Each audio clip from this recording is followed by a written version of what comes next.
Beginning our Daf Mesechtes Yevamos Daf Chav Zayin. We begin on the bottom of Chavam Beis. We're 3 lines up on the bottom of the Yomid, where the Gemara is in the middle of a discussion here regarding an interesting case that Rav had introduced. He had introduced a case of 3 sisters that are what's called Yevamos. I mean, they're sister-in-laws. They're from 3 different brothers, because we're talking about a family of 5 brothers. 3 of the brothers are married to 3 sisters. And now those 3 husbands, they died without any children, and these 3 sisters are falling for Yibam in front of their many 2 brothers. Rav had said, one does chalitza to one does chalitza to the other one. Now I got the 3rd one. And again, we said it's about nafel b'zechazeh, because we said nafel b'vasachaz, you're right, he would hold yesh zika, chalitza psula, he would have to chalitza everyone to every brother. But if it was b'zechazeh, then Reuben could do it to one, Shimon could do it to the other one, and the 3rd one is a chalitza chalitzase, it's a chalitza gurua. So therefore then, according to the man Amar, yesh zika, he actually holds ein zika, so it would not be a problem, but according to the yesh zika, then the halacha would be that each brother would have to do chalitza to that emtsoyas. That was Rav. And our Gemara is going to continue with the opinion of Shmuel, who disagrees with Rav. Some discussed in today's daf are chayis kukasa, chayis chalitzase. Those are both rabbinically forbidden because they resemble a chayis shtay. It's not really, but they're both rabbinically of a marriage. A chalitza psula is the concept that we say when it's a chalitza that would not be able to, that man would not be able to do yibum. Then the chalitza is like we said, like a inferior scissor that doesn't cut so well. So it'll cut for this person, but the other brother he got to do his own cut because it's not doing well. Or the other tzara, as we'll see in today's daf, doesn't work so well because I can't do I don't have such strength in this mitzvah. It's a shvacha chalitza. It's not going to work. And Maimer is this rabbinic addition that there is regarding that of the Yevamot. So again, Rav had said chalitza psula tzarich lech zekol achim. Shmuel, we're going to see how he holds regarding this opinion. So here we are. Shmuel says he disagrees with Rav. He says echad chalitz lekulam. He says that one brother, this is later on, we don't have to see this yet. He says one brother does chalitza to them all, and which means to say, not like Rav, who Rav said that both brother, and we'll see exactly what does Shmuel's statement mean, but definitely sounds not like Rav. Rav said that each one of the brothers has to do one of them, and the 3rd one both have to do. Shmuel says no. One does chalitza to them all. So the more one does mechel. Let's see. Shemin l'shmuel, we know Shmuel says chalitza ma'alibin, that you have to have a bona fide chalitza. Where do we know this? Meaning not a psula one. An inferior one is not effective. Because I'm a Shmuel, and this is the case that Shmuel says. So this is the case that we're discussing over here. So you have 2 sisters that fall in front of him from 2 brothers. And each one of them has its tzara with him. So here's Reuben, who's married to Shimon and to Levi. Shimon has 2 women, and Levi has 2 women. Now Shimon and Levi are both married to, in this the picture, Rachel and Leah. They're both married to sisters. And again, besides that, each one also has a tzara with her. Now, so says Shmuel like this. It says, chalitz lachoyis, if someone does chalitza to the sisters, right? Remember, Shimon and Levi are 2 independent brothers. They both have to have, their bottom have to have yibmor chalitza. They're both dying without any children. So if Reuben did chalitza to the sisters, loy niftu tzaris. That's not going to exempt the co-wives, this Bila and this Zilpah. Why? So Rashi tells us, since if you wanted to do yibum to the sisters, you wouldn't be able to, because they are achayis kukasais. So rather, what you could do is, you could do chalitza to the tzaris, to Zilpah and to Bila, and then the sisters will be exempted. Now, Rashi addressed the question, wait a second, the tzaris also, if you wanted to, you could not have done yibum to them either. Why not? Because they are also the tzaris of the erva, just like these are, so to speak, rabbinic arayas. They're they're the tzaris of that. But, says Rashi, their isser is at least a little bit less than the sisters because it's not really like a tzaris erva. So therefore, also their chalitza is better than the sisters, and the Gemara is going to explain like this later on. And therefore, you could do chalitza to the tzaris, that will exempt, but if you do it to the sisters, that will not exempt the tzaris. So you see from Shmuel that you need a chalitza ma'aliyah, because a chalitza glua not going to work. It's not going to take care of the tzara. So the question is, Seheiche de kaima chalitza de Shimon. So going back to the case, not this case that we're showing a picture over here, the case we discussed in the previous daf, with the 3 sister-in-laws. Heiche de kaima chalitza de Shimon. When you have the chalitza of Shimon, who's going to be a chalitza kshera to do chalitza to the second one, where he could do yibum because he didn't do chalitza to the first one, meaning it's not a chalitz chalutzasai for Shimon. So you tell me chalitz la Reuben chalitza psula? Reuben's going to do a chalitza psula. In other words, Reuben did chalitza to the first one, and therefore that makes that other sister-in-law achais chalutzasai, which is not a bona fide chalitza, and like Shimon, who he has a regular zika. How can you tell me that one brother is going to do, not this picture, it gets confusing. How can you tell me that one of them is going to do chalitza to all of them? Right? Remember the 5 brothers we showed in the previous daf, and you had 3 sisters falling, and you tell me one brother is going to do chalitza to all of them. Why would one brother do chalitza to all of them? But it's a chalitza psula. In other words, that second wife, the wife of the second brother, it's a chalitza chalotza. The moment he did chalitza to one of the sisters, there's 3 brothers that died without any children. The moment he does chalitza to one of them, the other 2 are already chalitza chalitzasei. So how can you let him do chalitza when there's another brother? His chalitza at least is a kosher chalitza, because if he wants to, he could do yibum to that. It's not achos chalutzasei. So why is Shmuel saying in our discussion, in his disagreement with Rav, that one brother is going to do it to them all? So the Gemara actually reinterprets the teaching. What does it mean that one does chalitza to them all? Is actually a'im tzois. It's actually going on the middle one. In other words, he wasn't going on all of them. He meant the third woman. You're right. The first part of the halacha held like Rav. Reuben does to the first Yevama. Shimon does to the second one. And the third one, who is achais chalatza for both of them, and both of them are the same, that's what Shmuel said, that only one brother has to do chalitza to that third one. Because, as Rashi explains, Shmuel holds chalitza psula ein tzrich alachza kolachem.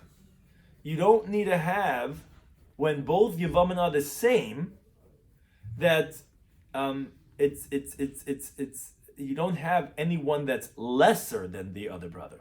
In other words, when you have the second wife before the third one, the second woman, so then that's a really chalitza psula. Yes, Shmuel would hold that the second brother would have to do it, not the first brother, because it's a chalitza psula. But when it's the third woman, who for everyone, for Reuben and Shimon, it's a chalitza psula, so they're equal. On that he disagrees with Rav. Daddy does not hold that chalitza psula to chalach zakolach, because they're anyways the same.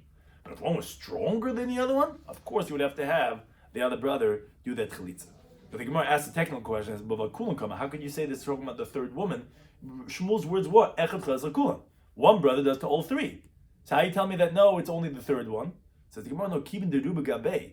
Since most are by har, meaning because the one who does chalitza to the third one already did chalitza 2 times, so currently cool, and we call har all of them. It's not really all of them. This that we're saying one brother does all, it's really most, because he's doing the first one and the third one. But really the second one, of course, Shmuel would agree that, like we say, his halacha of cholz la'chois le'niftu tzagis, because he holds you have to have chalitza ma'alya. Chalitza psula is not, we don't let you do chalitza psula. Of course, the second brother would have to do it to the second woman, and we would not let one brother do them all. That's one shot. Or you can have another project that says, Kikama Shmuel, when did Shmuel say chalitza ma'alya binin, that you have to have a bona fide chalitza? Hanamili lemifta tzagasa. That is only, as we're going to explain right now, this teaching of Shmuel, what we mentioned on the top line of the Amid, is only if you, to exempt a co-wife. That we said, if you're doing an inferior chalitza to the sisters, because it's a chalitza, so it's inferior chalitza, and that's when we said it's not going to exempt the co-wife. But to exempt herself with a chalitza, like any type of chalitza, which in a way that means the Yevamis are actually inferior than the Yevamim, meaning therefore one brother could do chalitza to all 3 when there are no co-wives, meaning to release the woman herself, you could do that with chalitza psula, and you don't have to have the other brother do it also. But the tzara, who is only like an automatic release, that it won't help from one to the other. That's the second pshat the Gemara gives to differentiate that when the Shmuel holds chalitza al yabinan is regarding to release another tzara. But for the woman herself, yeah, a chalitza psula would be effective. That is the resolution of Shmuel's teaching in his disagreement with Rav from the case of the previous daf. But now, Gufa, the Gemara goes back to discuss in greater detail this teaching of Amar Shmuel that we had asked from. Shmuel said, Chodz la'achayis. Again, the case is, over here, we mentioned there's three brothers, and you have Shimon married to two women, Levi married to two women. Shimon has one sister, Levi has another sister, and each one of them has a tzara. So we said, Chalas la'achayis, if this Reuben does chalitza to the sisters, which he could do, he just can't marry them, obviously, because he could do chalitza, lo niftu tzavas, that will not exempt the bill and the zilpa. But letzavas, if he does to the co-wives, niftu rachayis, that's going to exempt the sisters.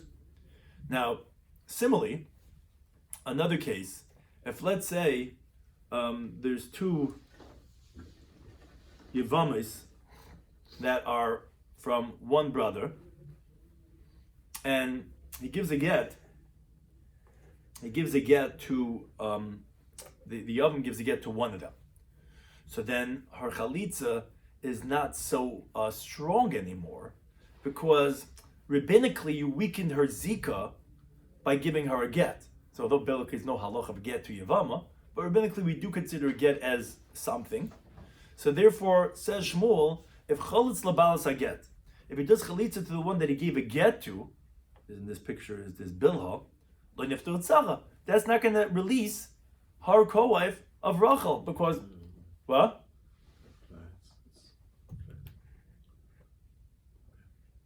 Because this one's already inferior. It wasn't a zika malya, it wasn't a chalitza malyasa, because you already gave a get, so you can't do yibum. So that's not going to release the co-wife. But letzara, if you gave the chalitza to the co-wife, then nifter rabal saget, that will release the woman that he gave the get to, because again that is a chalitza malyasa. Similarly, is this the same one? Yeah, this is the next case. This is a similar idea. Chalas labal samaimer. Let's say he made a maimer in one of the women, one of the wives of his dead brother, and then chalas labal samaimer went and did chalitza to the one he gave maimer to. So lenifter tzara, that's not going to release the co-wife, because what's interesting is when you do chalitza on the one that you did maimer with, it's not a total release, because you still need a get for the maimer. Interesting. Like the Mishnah teaches later on Daf Nun and Manav and Pergam Gamliel. If you did a maimer and then you did chalitza, you still need to have a get for the maimer. Now, so even if you subsequently give a get after you did chalitza, this can be effective, but the tzara is going to need its own chalitza because it was an inferior chalitza, because it's not a total release. But if let's say you did chalitza l'tzara to the co-wife, nifter rabal's maimer, that will release the one who you gave a maimer to from her chalitza. Obviously, you're still going to have a get for the maimer, but the zika was released with the stronger chalitza of the tzara that did not have a maimer. That's the three teachings of Shmuel. Says the Gemara, Maishno la'achayis. So the Gemara wants to know that what's the difference by the case of the sisters? When you did chalitza, you told me the le'niftu tzaras did not release the co-wives. Why? To have it la'achayis isha bezika, because this was, like we said, it was your wife's sister through zika. So he said that you can't do it's a chalitza psula, because it's like it's almost like as if it was your wife's sister through zika. Now, if you want to do the yibum, you could not have done that. So therefore, we said it's an inferior chalitza.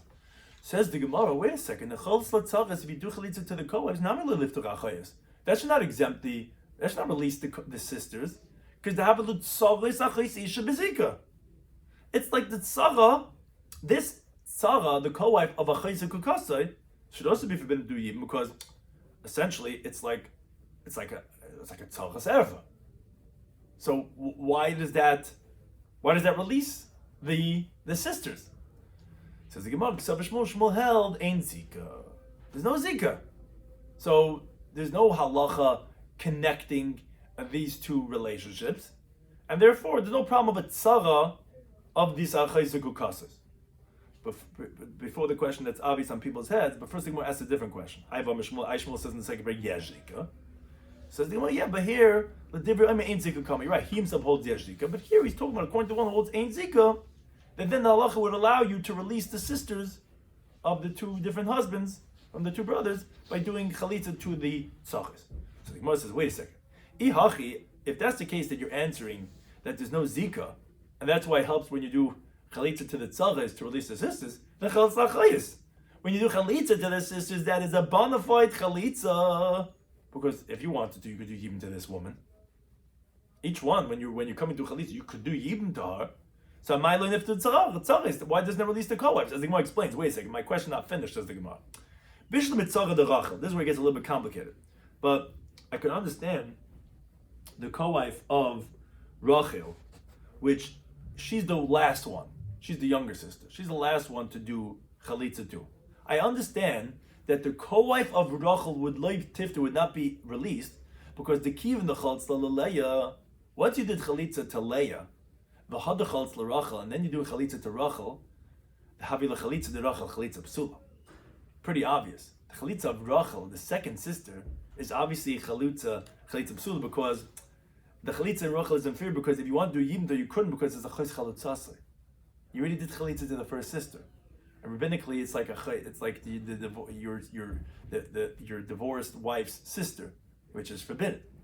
So I can understand why the chalitza of the second sister would not release her co-wife because it's chalitza psula. But the co-wife of Leah, of the first sister, that should release because that chalitza of Leah is kosher. Because had he wanted to do yibum to the first sister, he could do yibum because there's no achayis kukasai. Taisa says actually not like this. Taisa says what's Rashi saying? If you want to, you could do yibum. You can't because bittul mitzvah yadmin, right? You can't do because then you might. So it's going to nullify the second one. But still, it says Taisa that doesn't make it chalitza psula because Taisa l'shitasai handles and says it has to be with the etzem zika, not that you can't do yibum but etzem. That's where the lumdus gets into Yevamos. Taisa has what he calls chalitza psula is not like Rashi. That's chalitza psula is not that you can't do yibum. It's a chasaron in the zika shaboy. Whatever. But be that as it may, let's keep it simple with Rashi. That but what do you do with the tzara of Leah? Why you tell me to do chalitza to the sister is not going to release the tzaras? I can understand the second sister, but the first sister is a chalitza malayasa. So why doesn't that release hot tzara? So the Gemara says you're right. My niftu tzara is not going to come. You know what it means when it says that it doesn't release the kohes? It's only a tzara derachel. Here it's only the second sister. First sister doing chalitza would release her co-wife because it is the chalitza mayasa. So how could you say that? But tzav is coming. You said in the plural. You said doing chalitza to the sisters does not release the tzarais, the co-wives. Obviously, it's on both sisters. So no, tzarais the alma. We said in general. We said the pluralism was whenever such a situation happens, they will never release the co-wives of the second sister, but actually will release the co-wives of the first sister. Says the Gemara, wait a second. If that's the case, when Shmuel says, it gets a little bit more cheshbon over here. This is going to be the theme of this parak. So it's just, like we say, strap, make sure your seatbelts are on. Is that if the tzaras that Shmuel said are only the tzara of Rachel, the second sister to get chalitza, we're talking about hard tzaras that we mean that are not going to be exempted, then read me the whole statement of Shmuel. You're reading to me his statement of chalitz lachayis le'niftu tzaras. That was one part of his statement.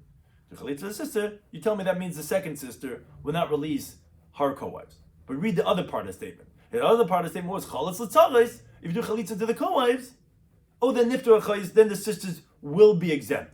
Is that the case? If you do chalitza to the tzara of the achayis hachalutza, who's the achayis hachalutza? Meaning Leah was the first chalutza, and then Rachel is the second one. If you do chalitza to the co-wife, you're telling me that will exempt the achais hachalutza, meaning Rachel, who's the sister of the first chalutza? How can you say that? Says the Gemara, va'atzaris Rachel, when you have the tzara of Rachel, where the tzara is getting chalitza, mi miftira, would Rachel be exempted? How could that be? What's the question? I'll tell you what the question is. But now we learn the Mishnah in Nachil later on of Memam and Beis. that says is a little bit of like a tongue twister. These cases, but because these are opposite cases that has the same words but in a different order and it's a different halacha. Asur adam, a person is forbidden. Bitzaras kroivas chalutzasai. What's saras? This is like classic Yevamos. What's saras kroivas chalutzasai? So, let's work back. If you work in the word, take that 3 words backwards, it'll be easier. Go to the last word, chalutzasai. Who's the chalutzasai? That was Leah, the oldest sister. She was the first one you did chalitza to. Who's kroivas chalutzasai? Is Rachel, the sister. Who's tsaras kroivas chalutzasai? The tzara of Rachel. What's the halacha? A Mishnah later on teaches that a person is forbidden in the tzara of the kroiva of the chalutza. Meaning, as Rashi points out, even if it wasn't from his brother, if she was even married to a random person, the Gemara over there is going to explain the reason why that is like that. But the problem is here also, if he wanted to do yibum to the tzara, he wouldn't be able to, because it's actually forbidden to marry her. So therefore that makes the tzara of Rachel into a chalitza grua, because she's tzaras, kroivas, chalutzasai. So you're asur in such a woman. So you cannot do yibum. That makes it into grua. So how does a chalitza grua of the tzara exempt Rachel? Because it's a chalitza grua. That's the Gemara's question. So the Gemara comes up with a whole new pshat. Shmuel Nami, when he said his halacha, you're reading it wrong. Hischil v'lo hischil kamar. He was talking about what you started with regarding when you have these sisters and you're doing the chalitza. That's the case. Okay, let's reread his whole statement. Hischil ba'achayis, when he was talking about if you do chalitza ta'achayis, it does not exempt the tzars, but if you do to the tzars, it will exempt the sisters. It was about where did you start? Hischil ba'achayis, if you started with the sisters, meaning if the first chalitza you did, remember there's 2 different brothers, you got to do 2 different families chalitza. If you did the first chalitza to Leah, which is one of the sisters, when we said lo niftu b'tzaros, you know what it means? Lo niftu, it meant lo yigmar b'tzaros. It meant to say that you cannot finish off with the co-wife, meaning the chalitza of the tzara of Rachel will not exempt Rachel, because it's not. That's actually what we learned in the Mishnah, which recorded asa adam mitzaras kreves chalitzas. A person is forbidden to marry the co-wife of the relative of the woman he did chalitza to, and that's this tzara of Rachel, because she's the tzara of the kreva of the chalitzas. Now, for sure, that he cannot finish off either with one of the sisters either, meaning the chalitza of Rachel is not going to exempt her co-wife, because that's also not a chalitza ma'yasa, because that's a chalitzas. Rather, Shmuel means you have to do chalitza to both of them. That's what I mean if hischel be'achayis lo yigma b'tzares. In contrast, if hischel b'tzares, if let's say you started with the co-wife, meaning that the first one that he did chalitza to was not Leah, not one of the sisters. He did to this Zilpa. He did to the tzara of Leah. Then yigma raf b'achayis. Then you can finish even with one of the sisters. Meaning, if he wants to subsequently, when he goes to the other brothers' widows, and he wants to chalitza to Rachel, that will exempt her co-wife, that Bilha that we're calling her. Now, wait a second. Even though Rachel is the relative of Leah, who is the tzara of the chalutza, because your first chalutza you did was the tzara of Leah, that makes Leah tzaras chalutzasai. That's not a problem. Why not? Because now we learned in that same Mishnah, which again, this is where the brain twister is a little bit. Mutar adam b'kroivas tzaras chalutzasai. So same words, just in a different order, and that's actually permitted. What's that case? So read it backwards again. The chalutza is the woman he did chalitza to, which is this tzara. In other words, here in this case also, that since there's no zika, if a person wanted to do yibum to Rachel, he would be able to, because what's the case of kreves tzaras chalitza? You have the chalutza, which if we pointed out in this case, that if let's say you did the tzara of Leah, so let's say you did with Zilpa, right? So she's the chalutza, and who's the tzara of the chalutza is Leah, and who's the kreva of the tzara of chalutza is Rachel.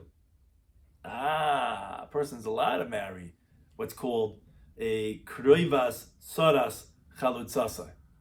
You with me on that? It's the same words, but here it's actually permitted. What? Right. So that's actually going to be permitted. So therefore Rashi explains that here also, since we hold ein zika, so if you wanted to do yibum to Rachel, you could do yibum, because it's not a chayis chalutzasai, and it's not a chayis kukasai, because we don't hold a zika. And for sure, you could finish off with the tzara of Rachel, with this billah, and now with Rachel, because that's even better. Because that you could even say, that's because that's no relationship whatsoever. Now, but what Rashi is inferring, if you held yesh zika, then the tzara would not exempt actually the sisters because of yesh zika. But if you hold ein zika, then that's okay, because there's no zika bond over here, and there's no achayis chalatzasai, and you're permitted with the krevas tzaras chalutzasai. That's one approach how to explain Shmuel.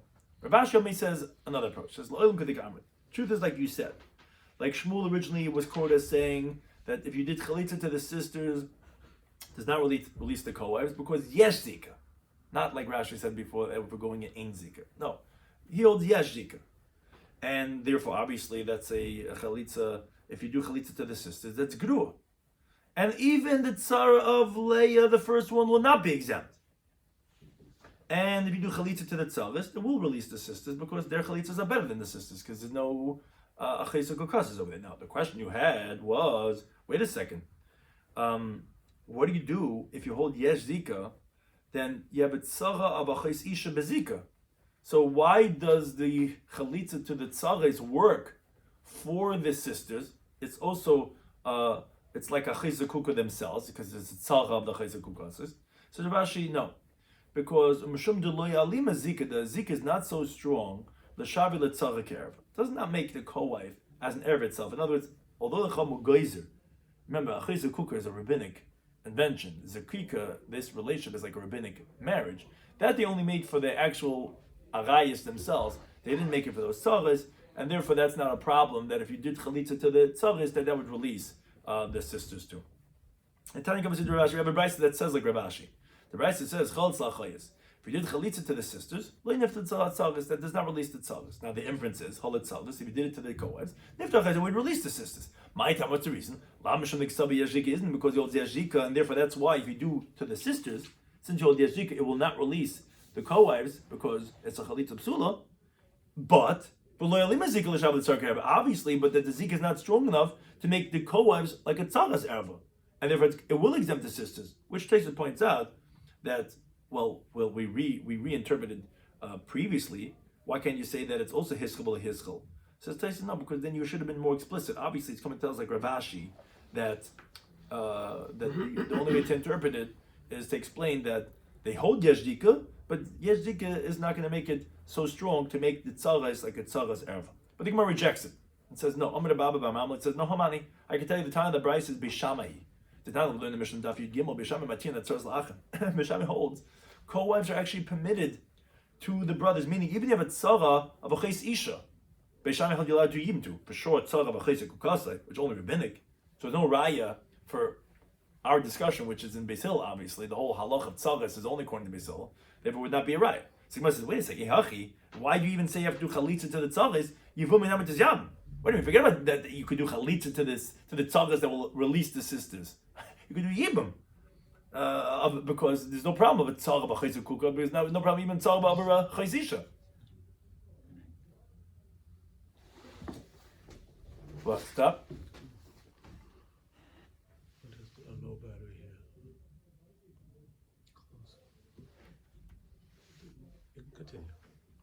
Okay, so the Gemara says, so what are you saying? What are you saying? Doing chalitza? You can even do yibum. So the Gemara can be nuri. That's not difficult. You can still be like Bishamai. It's going to be nuri. Normally he says, "Boyu nesaklam letzares," and we already mentioned this once before in this mesechta of Yigimel of Yidalad.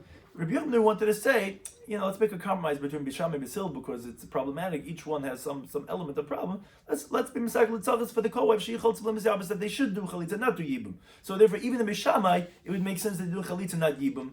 But again, it is a bona fide chalitza which will exempt the sisters. It says but the master said they didn't get a chance to conclude this enactment until the moment was lost.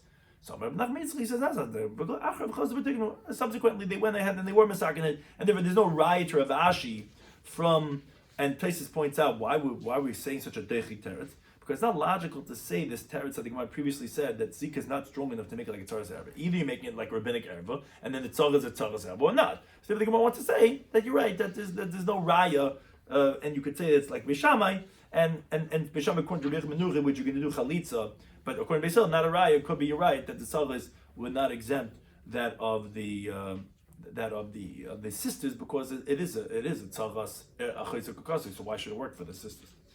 Now the Gemara continues with a later discussion. Ibailu, that the following question as we continue to base balas aget or balas maimer.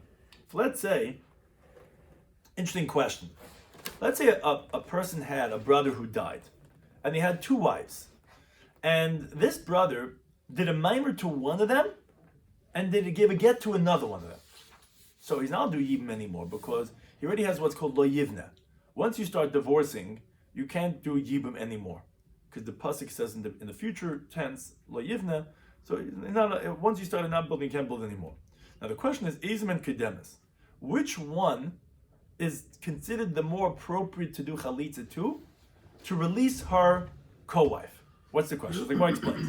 On the one hand, Baal Saget Adifa, do you say that the one he gave the get to is, and this discussion in Rashi says, what does it mean Adifa? But do you say the Baal Saget is better? From the Aschaba B'chalitza, she's the one you started with chalitza already.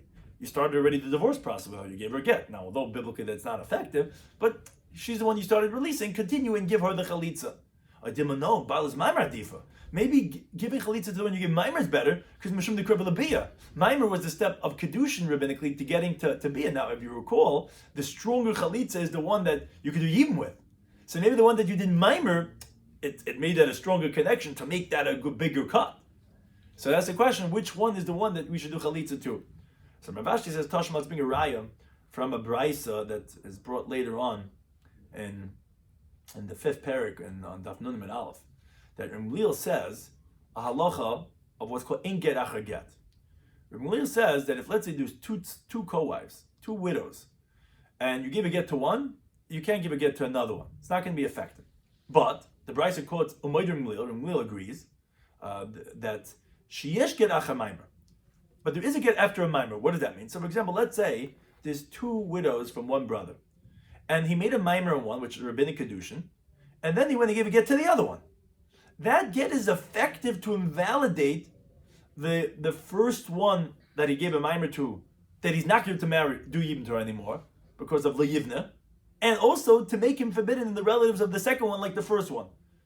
And the chiddush in that is, we don't say that a maimer, which is like a rabbinic kedushin for Yevamos, is like he's married to her already, and therefore that already rejects the second woman from him. No, we don't say that that's going to make it as if the get's not effective. The get is going to be effective even after you give a maimer, and so do the other way. Umaymer acha get. If let's say he gave a get to the first widow, and then he gave a maimer to the second one, we don't say that the first get already was like chalitza, and therefore the maimer of the Yevamos is not going to take effect in the tzara. No, it is effective, and if you need a get for the maimer, and you're also forbidden in our relatives. That's what Lil says. So the Gemara concludes like this: get adif, if a get is better than a maimer, then loylahani maimer abasrei. Then the case of maimer achaget should not work because a get is stronger than a maimer. And if maimer adif, and if a maimer is stronger, loylahani get abasrei, then the get after the maimer should not be effective. Obviously they're equal. And therefore, that's why one could take effect when the other one was already done, because none is better than the other. And therefore, that answers our question, that for one to release the other one, that you can do chalitza whichever one you want to, because the way Rashi says it, they're both chalitza grua, and either one, none is going to be better than the other one. Which place says that's like Shmuel, like the Lishna that said that one does chalitza to all of them, meant the middle one, like Rav Ashi, that when they're both equally inferior, that then you don't have to do for both, because none is better than the other one. And therefore that's why, as Rashi explains, then you can do it either one you want to, the one that you give a maimer or get to, because either one is the same inferior. And then you don't have to do to more than one of them. Now continue on this theme about Zika. He says, Beis achayis Yevamos. says if we have two sister-in-laws that are from two different brothers. So like this picture shows, you have Reuben, you have Shimon was married to Rachel, and Levi was married to Leah, two different brothers. But they're sisters, as that line indicates. And they're falling in front of this one Yavam, this one Reuben. So Chalitz l'Rishayna, if he does Chalitza to the first one who fell first, so Hutra, she becomes permitted to marry other people. Chalitz l'Shneya, if he does Chalitza to the second one, Hutra, she becomes permitted to marry other people too. And as Rashi points out, same thing, but did Chalitza to the second one, then to the first one, doesn't make a difference. You do Chalitza, that permits them to get married. Now, Meser Rishayna, let's say the first one dies without any Chalitza. She dies. So Mutter is permitted to do Yibum B'Shniya. In the second one, even though at the time of the Nafil of Yibum, she was Achay Zekuka of the first one, and I cannot say that she's Yevami Yavi Aleha, still, when the first one dies, that removes the Zika. And therefore that permits the second one to actually do Yibum for. Because Rashi points out that obviously it doesn't hold of what we learned in the previous parak Ketz on the Chav Gimel Beis, that our Mishnah over here was saying, if it l'madama yesh zika, and ein zika, which we had explained that since for one moment it was nesrala b'shas nafila, it's not permitted anymore. He doesn't hold like that. And the truth is that we could have asked from our Mishnah, which says choltzes v'lo misyambis, which is definitely difficult because if you recall the four brothers and two of them are married to two sisters, and we say choltzes v'lo misyambis, but the difficulty is why do chalitza to one and permit the other one? So this is Rashi. Anyway, the Gemara later on is going to ask from the Seif of our Mishnah on Rabbi Yechanan, which Rashi holds also a question on Rab, and the Gemara is not going to answer it for Rab. So therefore, anyways, the Gemara is going to reject this, but Al Kaponim, Rab holds that if the first one died, he's even permitted the second one.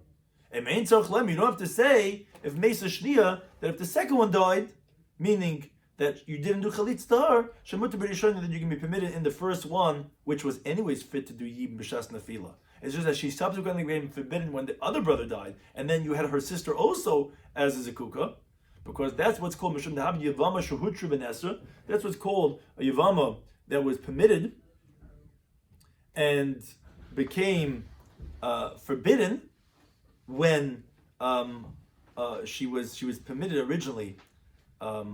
When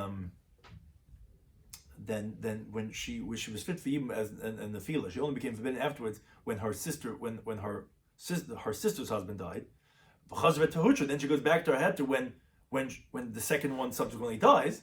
So Techzla Tererishin, she goes back to her original heter. She started off heter, then her sister died. If Mesa Shnia, let's say Shimon died first. Rachel falls. When Rachel falls, it's mutter. But then when Levi dies, then she's a chaysukuka, then it's forbidden. But if Leah subsequently dies, she was mutter, asur, chazla teira rishon. So then that for sure is going to be mutter. But even says Levi, even if let's say Rachel fell first, then Leah fell. So Leah was always asur, and then Leah dies. Even there, Rav says that okay, now it's no machayzukukasai. Reuben would be permitted to do Yibum to Leah. That's how Rav holds. He disagrees with Rav. He holds no. Mesa Shniya, if the second one dies, then mutter b'rishayna. Only then are you permitted by the first one, because again, at the time in the Fila, she was fit. Al Mesa Rishayna, but if the first one dies, Asa B'Shnei, you're forbidden the second one. My time, what's the reason? Because you call Yevamos Daf and Koy Rabba B'Shas Nafila, any Yevama that I don't call at the time of the Nafila, that's important words. At the time of death. If I cannot say Yevama Yav Ela, that a Yavam should have a Yibum with her, because whatever the Isser is, let's say Achayitza Kukasle, so it's like a married woman with children, and she's forbidden. So the Gemara wants Rav, let's say Rav does not hold that logic. But for Rav himself was quoted as saying, Kol Isha Navila. Any woman that I don't say regarding her at the time of death, Yivami allowed that you could do Yibum with her. She's like a married woman, a brother's wife that has children, which is forbidden. Says the Gemara, yeah, but important differentiation. When do we say this? That would be when there's going to be like a biblical Isser. In such a case, is when we say this. Like, for example, the halacha of three brothers, or like the case of our like the case of three brothers. It's not over here. but the case of three brothers, let's say, when two of them are married to two sisters, and one of them dies, and then after that, the wife of the second one dies. That's where Rav says later on the paragraph of Laman and Aleph that his Yevamos is going to be forbidden to him because at the time of the Fila, it was Achos Ishtoi.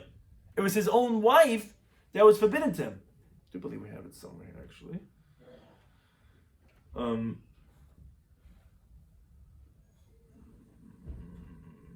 It's not here. But anyway, so at the time when if there was two brothers married two sisters, when it fell to him, it was Achos Ishtoi. His wife was still married to him. Even if she subsequently dies, and the Yevamos is there, then he's going to say it's forbidden because that was Issa Deres, that was Achos Ishtoi. But here is Zika, the Achos Kuk is only Drabbana, it's only rabbinic.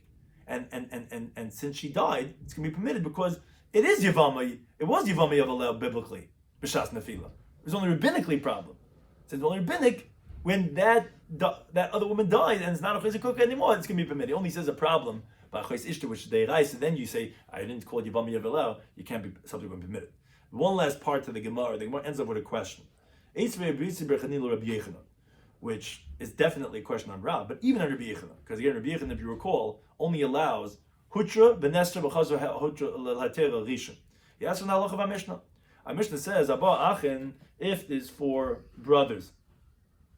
Our Mishnah tells us that Beis Mem, the Suin Beis Achayis, if two of the brothers are married to two sisters, Umeis and the Suin Achayis, and the ones who are married to the sisters die, so the halacha is Harei L'chotz L'Em Yevamos. So they have to chalitz not yibum. Says Gemara, why? Leikechad minayu, why can't one of them go and lachas l'shniya? Again, if you recall, specifically, do chalitza to the second one. Do it to the second one first, right? If you do it to the second one, that makes the first one regarding the other one, because if she fell first, she was originally permitted. But then when he died, she fell, then she became asik. But then when she gets out of the picture because he's doing chalitza to her, so b'chaz of a hutra, she goes back and she'll be permitted again. So tax l'tera rishon according to Rabbi Yechanan, and for sure according to Rab, she go back to the original heter. So Malay Rabbi Yechanan said to him, "Achayis any day mishana." The halach of our Mishnah of the case of the sisters says, I don't know who taught this because it's not a Mishnah. I mean, not like the Gemara Chavdal they explained yes zik or aim zik. We can explain the Mishnah. It says you're right. I have no clue who would say such a Mishnah, and the Gemara in the next stop is going to be busy trying to find Tanaim that you could explain the Mishnah. So I don't know who taught it, because there is no one who would say such a thing, because you're right. If she was mutter, then Nesra, neutralize the other woman because do chalitza to her, and then she'll be tachzat te'arishin. Why would you say that you have to chalitza the bottom? So I don't know who taught the halacha of the Mishnah. Thank you to any time for hosting us.